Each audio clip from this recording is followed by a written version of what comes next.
Greetings, listeners. This week's show is a little bit shorter as the circumstances of our jobs have placed Andrew and I north and much more north, making it difficult for us to be together for a show. I'm in Flagstaff attending to the details of Real Wild and Woodsy coming up on June 24th. Andrew drove much further north to visit our colleague Terry Mumm at the Utah Brewers Guild to assist with a festival last Saturday. Along the way, Andrew was able to stop at the Grand Canyon Brewing Company in Page and Edge of the World Brewing Company in Colorado City, a scant quarter-mile from the Utah border. Our show today is a conversation with the head brewer and co-founder of Edge of the World Brewing Company, Ray Hammond. I visited the brewery 5 years ago, almost to the day that Andrew visited, and at that time, Edge of the World was perhaps just a few weeks old. Ray had a much more colorful story about the struggle to get their liquor license from the town council. It's detailed in the Salt Lake Tribune, dated last August, and I'll read some excerpts. Mayor waxes poetic about evils of liquor.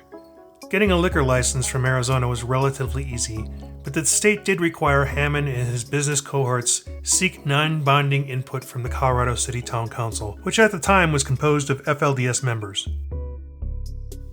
Colorado City Mayor Joseph Allred had no power to bar the business, but he wasn't about to roll out the red carpet for the budding brewers. Instead, at council, he recited a poem anonymously written but often cited about temperance. I'll read it now.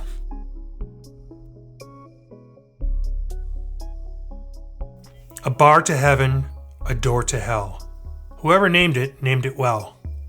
A bar to manliness and wealth, a door to want and broken health.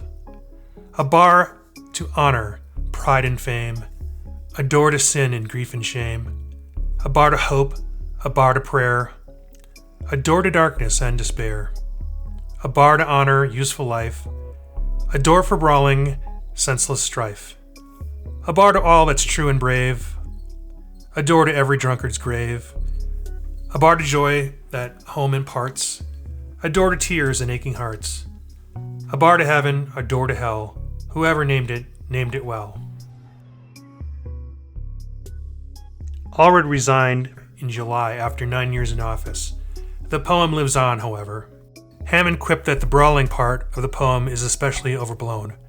We've never had a bar fight, he said with a laugh. We're pretty boring, and I think that's the most notable thing about us. Aside from having to listen to a few sermons from town leaders, Hammond said the town has been accommodating in granting all the requisite building licenses and permits. And since Edge of the World officially opened its doors in 2018, the brewer says he hasn't officially heard any complaints. I'll leave you with the thought that Ray left me as I drove home. He said, "Let people know that there are plenty of good people here who drink beer, and people should take the time to come visit." And now on to our show with Andrew interviewing Ray Hammond.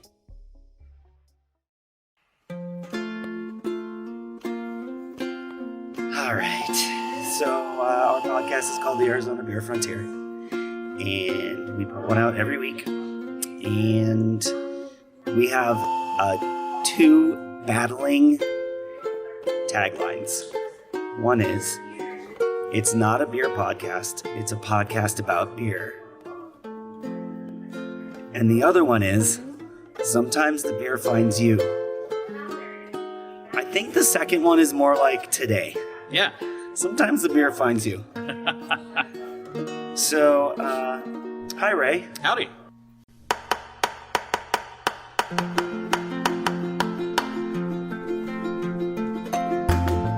Arizona is a wildly beautiful place, brimming with over 100 brewing companies. I'm Rob Fulmer, the Executive Director of the Arizona Craft Brewers Guild. I'm joined by Deputy Director Andrew Bauman.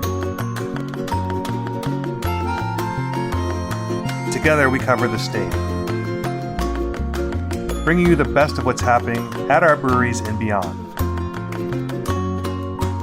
Welcome to Arizona Beer Frontier. Hi, Ray. Howdy.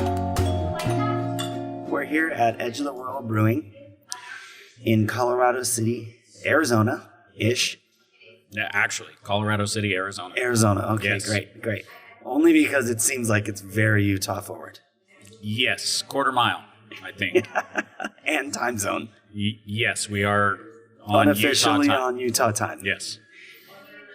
I lived in El Paso, and it was Texas-ish because it was in New Mexico time zone, and everyone forgot it existed in Texas. So I know how it feels, except on a different scale. Okay, hey. So, Ray, tell us a little bit about Edge of the World. We don't really talk about, like, oh, this is my origin story, but how about, like, some of the struggles you had with licensing, or how did the world look up here during pandemic? Like, anything you want to say. And all of this will be edited, so if you say anything dumb and you want to stop, just stop. Perfect.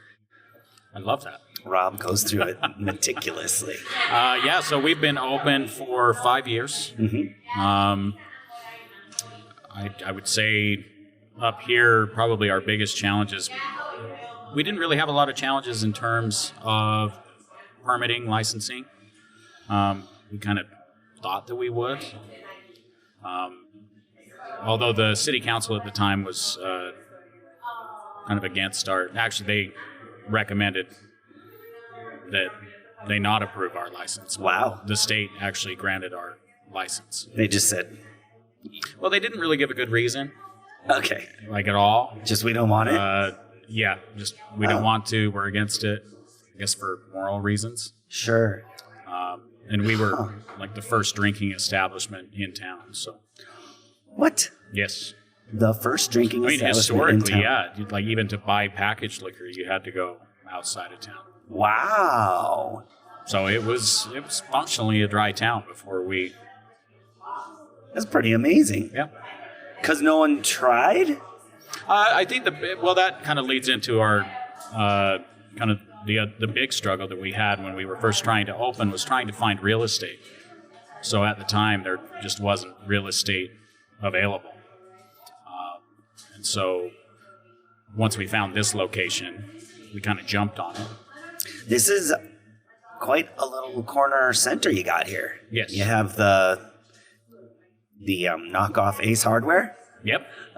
You've got a couple restaurants. You've got there's a lot going on in here. I drove through in a circle for a hot minute. So does that mean there's a lot more traffic here than in other parts of town, or what do you think? Well, it's a little bit unique. Our main street is actually located off the highway, which is not typical. But yeah, over the past 5 years, there's been a lot of growth, a lot of development. I should hit record on that. Yeah. Good job, Alan.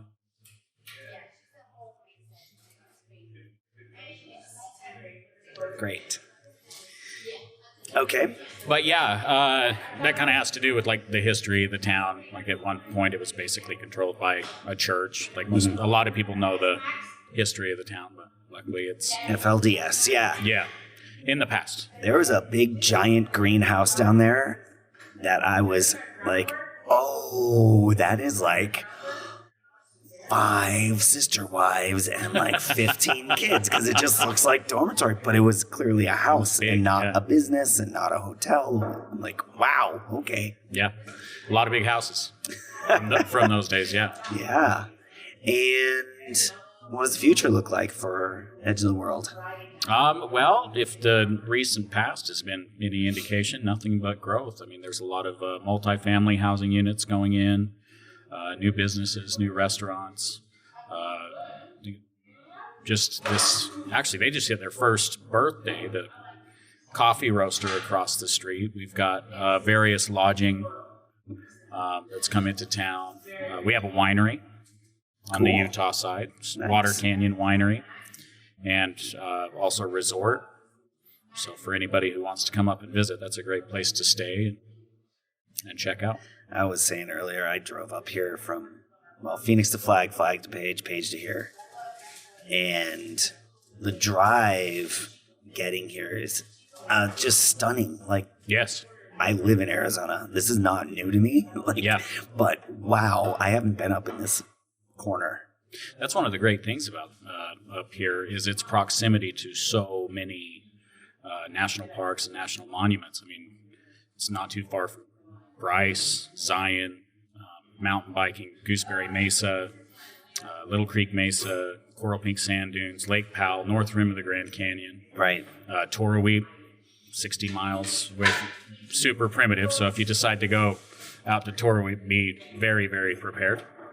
Do your homework. And that is backpacking, right?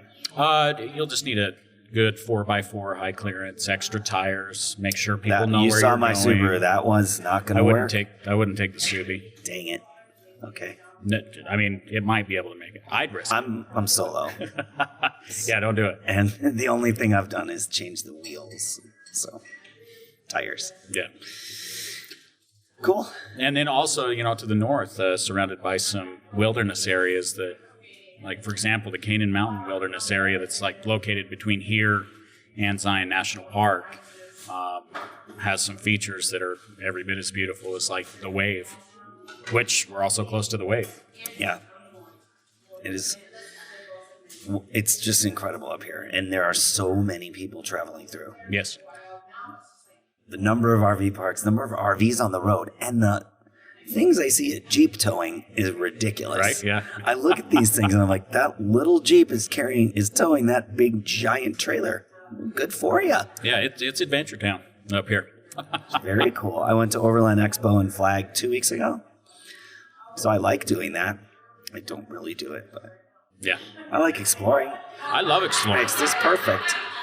I sprained my ankle loading up some grain this week, so I haven't been able to explore. Frustrates me, but Bummer. we'll heal up and get back on the trail. Good. So a little bit about Edge of the World. I mostly clean beers. Well, I see a Pog Sour. Yes. Got a Berry Wheat. What's your favorite time? Oh, man, do I have a favorite? I mean, I'm leaning towards blondes, lagers, that kind of thing lately. How do you craft the styles that you put on the taps? Like, is there a why? Is there a... Just over time. I mean, won't do too much origin story, but I was a home brewer for quite a long time before we opened this up. So I had a lot of time to kind of hone recipes over time. But also, when you're a small operation, sometimes necessity dictates, building a recipe, and it turns out good, and you're like, hey, Sure. Now it's a recipe. Now we're doing it. Yeah. That's cool. Go look in the pantry and see what you can make. Very cool. And what size brewery are you working on now? Like, how many fermenters? So we're pretty small. We're a 6-barrel. It's kind of a dual vessel. So it's got 2 3-barrel vessels, brew in a basket type of deal. Oh, cool. Electric, and then we've got 2 6-barrel fermenters and 2 3-barrel fermenters. Right on. Yeah. So pretty small, but we're able to keep roughly 8 of our taps full if we're really paying attention. Do you do the If brewing? rain gets here on time, I do, yes. You do all the brewing. You Yes. do all the packaging. We do very little packaging. So the packaging, we just have a crowler. Yeah, but even Fancy like room in the kegs, back. like you do all Oh, the yeah. kegging, you do all the... Well, I do have a helper. I shouldn't Okay, say good. that I do it all by myself. Oh, great. But back in the good old days, I used to. Yeah. Isn't it nice to have a helper sometimes? It's fantastic. I love it. You have a couple other businesses that you're running too. Yes, a couple of fledgling businesses that we just started this year. Food truck. And What is the food truck? It's called The Truck. Oh, what is it? What kind of food? So we're kind of just, I guess, Southwestern food, we'll call it. But we started with a core menu of tacos, quesadillas, and burritos. And yeah, if you're up in the area, for sure, give it a try. It's fantastic. There's a lot of food trucks here per capita. Yes. Well, we counted them. There's 5. There's 5. So per capita, there's quite it's a few. a lot per capita. And I saw like a little food truck court almost. Yes. What is that all about? And when can you get a beer truck there? Oh, right, yeah. So that's actually over on the Utah side. So we probably, Which is what I thought maybe you might be able to do something. It's a little bit difficult to get our beer over there. And then they also have some interesting laws, like you can't serve over 5% on Draft, tap, yeah. all the stuff. So we like to stay in Arizona in our tap room. You would have to have a distributor in Utah to sell in Utah, right? You can't self-distribute? I think you can if you get the license. So maybe one of these days when we have a reciprocal license too, so you just like, if a brewery that fits the microbrewery license qualifications for an Arizona license can get, an out-of-state brewery can get, it's called a 2M, out-of-state microbrewery. And then they have the same self-distribution per everything. So. Yeah, my understanding is that self-distribution is something you can do in Utah. Cool. And I've seen the application. I just haven't filled it out. Uh-huh. Because like I said, we have 12 taps and we can generally keep 8 of them full. So that's great. Keeping up with our so tap why room distribute there if you can sell it here? Yeah. I guess I mean I was thinking wait until we have more than we can sell and then try to sell it elsewhere. Makes sense. Let's see. Do you have any legislative challenges up here? No. Honestly, it's been pretty smooth. Nothing popping up. Yeah, nothing. No adversaries trying to. No adversaries to speak of. Get here. In fact, we thought there would be more, but there's really not. People. We've also had a change in the city council, so they're a lot more friendly to us. In the early days, we did have. There were a few things that we just didn't even try to do. So like a parklet, for example. It's like, the city's not going to approve it. So right. Stuff like that. Special events permits. Like if those have to be passed by it's just like, don't even go there. I already know the answer. But. Man, that's wild. But luckily that's changed. Good. Now that the mayor comes in from time to time to actually see us, Yeah. Huh? I saw a few tables of construction guys in here, so there must be some construction going on. Exciting. Actually, just north of here, there's a big multi-family apartment complex going in, so I'm excited to see what that does for us. A captive audience within walking distance. And, or bike, right? Yeah. Jump on a bike, roll over here. It would be a really short bike ride, but yeah, absolutely. That's cool. So how many... Okay, so we have the construction guys that are probably local. Yes, primarily. But you have a lot of people coming through here. What kind of breakdown is that? Yeah, I would say about 60% of our traffic is tourists. I don't know how many of those are like...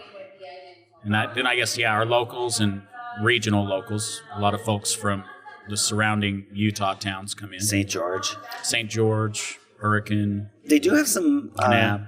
Pretty nice breweries down in this southern Utah area too, right? Yeah, so in southern Utah, there's 3. You have Zion Canyon Brewing Company in Springdale, Silver Reef Brewing Company in St. George, and Policy Kings in Cedar City. Policy Kings. It's, I believe, the only black-owned brewery in Utah. Wow. And they're great. That's cool. Huh. Good friends. Where is that? Okay, so I'm going to Salt Lake. Which ones of those am I going to hit on the way? Oh, man, on the way? Yeah. Well, if you want my preferred list, Policy Kings, because you're going to pass right past it. I guess. I don't know. Yeah, I-15, swing in, check it out. But in Salt Lake, I would say my favorite is probably Templin Family Brewing Company.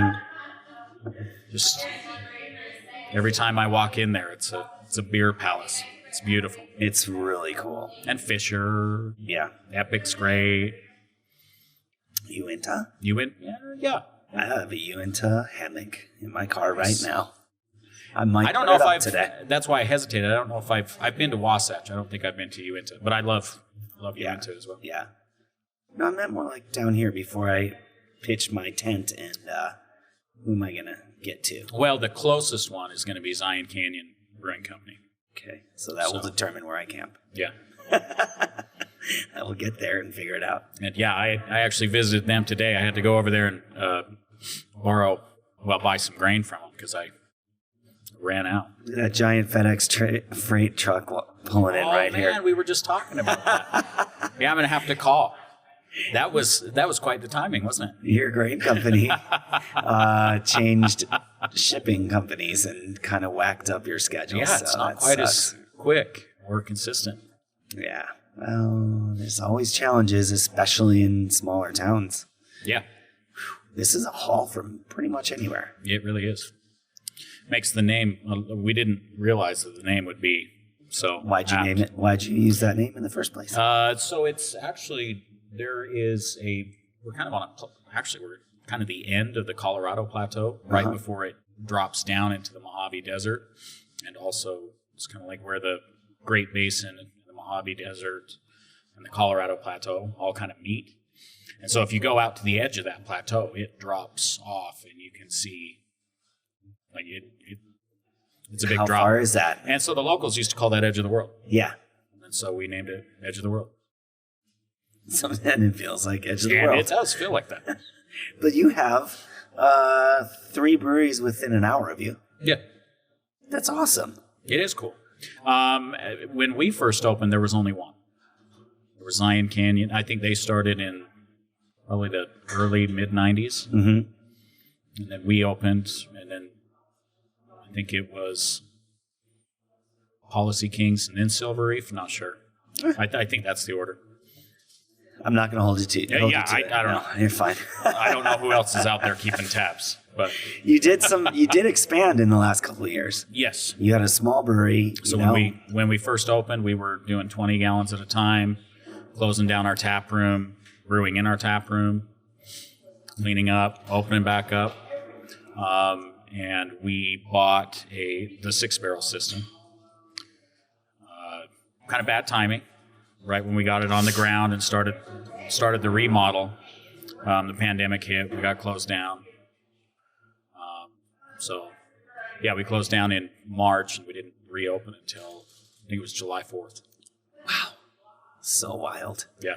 The difference. It was a bit of a ride. We made us a little nervous, but Yeah, and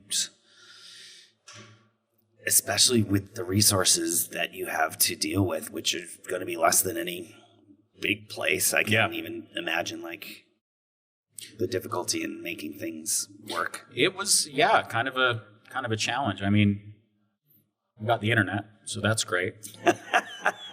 At that time, Silver Reef had In started. a gas station. Hey, yeah, I was already there today. we had So you we have had everything gas, you need, really. so we could drive to other places, seek help. Having a hardware store right across the street was really cool. Mm-hmm. That way you can kind of So you got your rig new brewery something put up. in, and then you put in a whole bunch more seating. Yeah, we did remodel the tap room, expanded our seating, put in a patio, which has That been patio is great. gorgeous. Thank you. And, I mean, the weather today is just perfect for sitting out there. Most of the year, the weather is really good. Very around here. cool. And this year, especially because usually June is the hottest month. The last couple of years, it's been an inferno in June. Made us wonder if we were in Phoenix. Yikes. But it's been really nice this year. And then hopefully in July, those monsoon clouds will roll in and keep us shaded and Cool. And pour down on us, scare us off the patio for a minute. Oh. And then it gets really packed. Yeah. Is there so climbing is a big thing here, and mountain biking Yes. is a big thing here. So is there a season for that? Spring and fall. Okay. It's typically when you see those folks starting to roll in. And a lot of UTV riders too. Okay. And they're side by side. There's a lot of trails out there to Yeah. go check out. Not in my Subaru. I mean, maybe. I've been done to some- some places in a I've Subaru. done some really stupid things. It's true.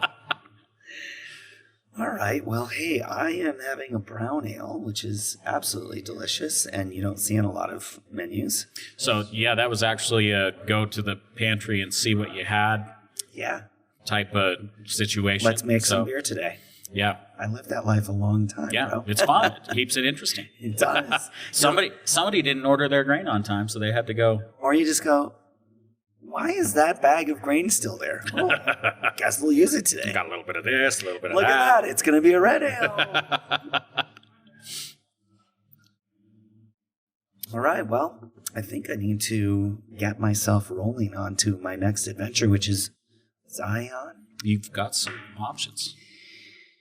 And then camp. I always get to camp late when the sun is already down. And then I'm like, wherever I just pull over, I guess I'll just pull over. Well, do you hike? A little a little not bit. Really? Well, you could get there in your Subi. Yeah. Beautiful. In fact, it's the closest hike to us. And it's very, very similar to, like, I've heard it compared to, like, the subway in Zion. But it's Water Canyon. Hike to the top of it. There's waterfalls, little grotto. Cool. So, excellent hike if you're looking for a close. Because in the morning, I wake up. I'm going to have to go to Salt Lake, but I have to be there till 3. So that gives me some time for morning Yeah, hikes. Cool. go check it out. All right. Well, hey, thanks for being here, Ray. Thank you very much. Cheers. Cheers. Oh, sometimes the beer finds you. That's right. Okay. See, that didn't hurt at all, right? And painless.